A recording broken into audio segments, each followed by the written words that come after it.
Hello everyone and welcome to another video from our channel What Happened? Today, we're going to talk about a fascinating and dark topic, real cases of vampirism. Prepare to be immersed in the most intriguing and terrifying stories involving people believed to be, or accused of being, true vampires. Peter Plagojewicz.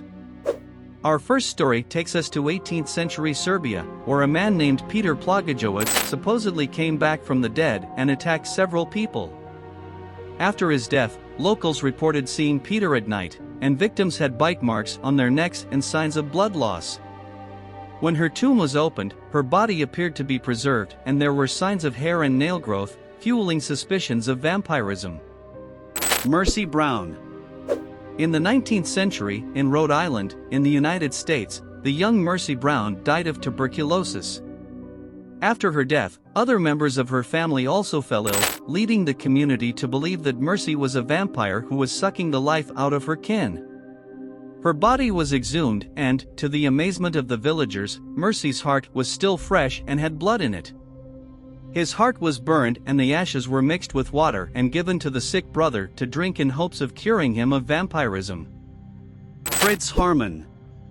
Already at the beginning of the 20th century, in Germany, Fritz Haarmann, known as the Vampire of Hanover, was responsible for a series of brutal murders. Haarmann would bite his victims in the neck, sometimes to death, and then dismember their bodies.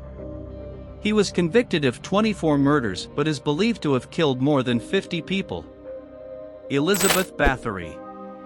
Hungarian Countess Elizabeth Bathory, who lived in the 16th century, is considered one of the first vampires in history.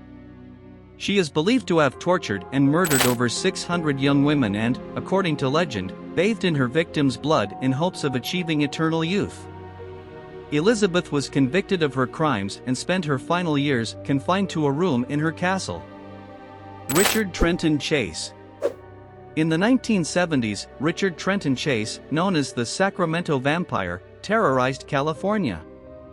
He was responsible for several murders and mutilations, and had a habit of drinking his victims' blood. Chase claimed he needed to drink human blood to survive and prevent his own blood from turning to dust. He was convicted of 6 murders and died in prison in 1980. Rod Farrell. In the 1990s, a teenager named Rod Farrell formed a group called the Vampire Clan, which engaged in blood-drinking rituals among the members. In 1996, Farrell and some of his followers were responsible for the brutal murder of the parents of a member of the group. Farrell was convicted of the murders and became the youngest person to be sentenced to death in the United States, although his sentence was later commuted to life in prison. Modern cases of vampirism. There are many other modern cases of people identifying themselves as vampires and participating in rituals involving blood. Some vampire communities exist today, where their members believe they need human blood or life energy to maintain their health.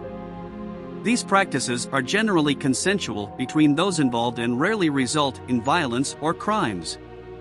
While belief in vampires is most often associated with fiction, these real cases show that the fascination and fear of vampirism has deep roots in history and still resonates in our contemporary culture. Thanks for watching this video and don't forget to subscribe to the What Happened channel for more puzzling and scary content like this one. See you next time.